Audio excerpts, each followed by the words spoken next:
Now we see that our header is not perfectly separated into the individual features.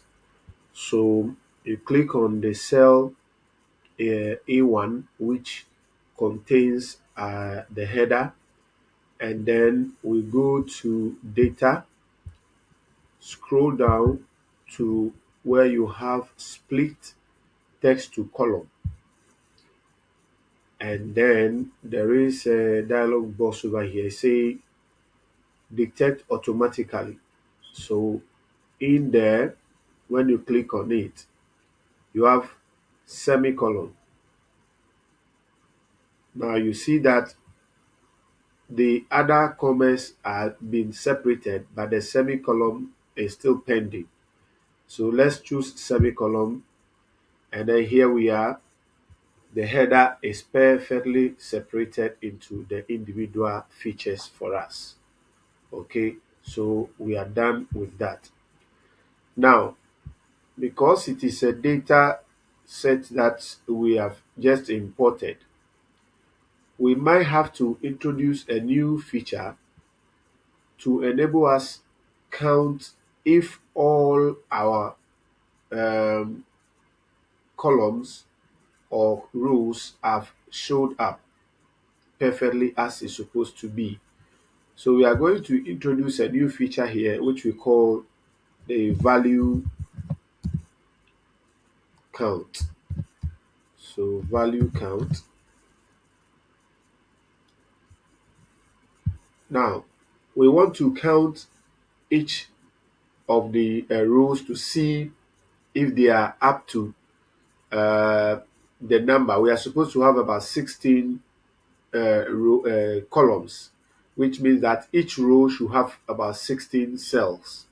So let's see if it does. So which formula are we using? We use the count A.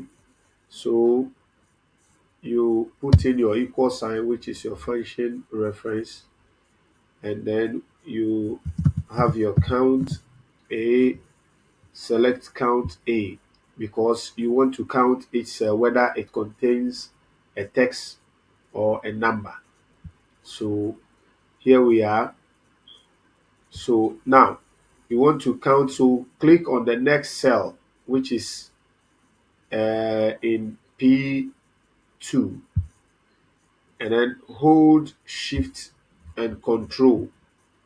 If you are using Mac, then it is shift and command, and then you press on the left arrow key, which takes you to the very first cell in your second row.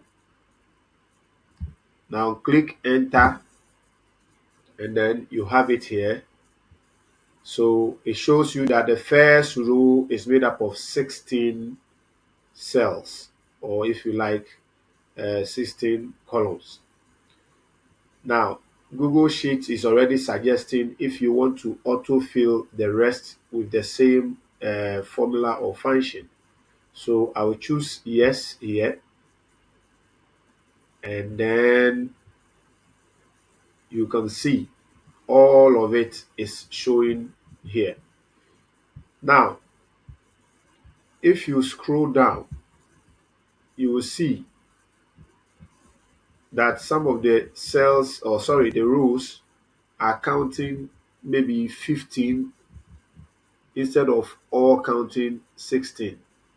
Okay, if you notice anything like that, then you might want to go through it. Okay, so let's check if there are any semicolons that are still hiding somewhere in our data set and not separated perfectly. So you use the control F or the command F if you are using MacBook. Okay, so we have a dialog box here. Now put in there a semicolon to see if you have. Wow, okay. So it shows you that there are 5 issues where you have some semicolon that is not perfectly separated in your data. Okay. So you have those five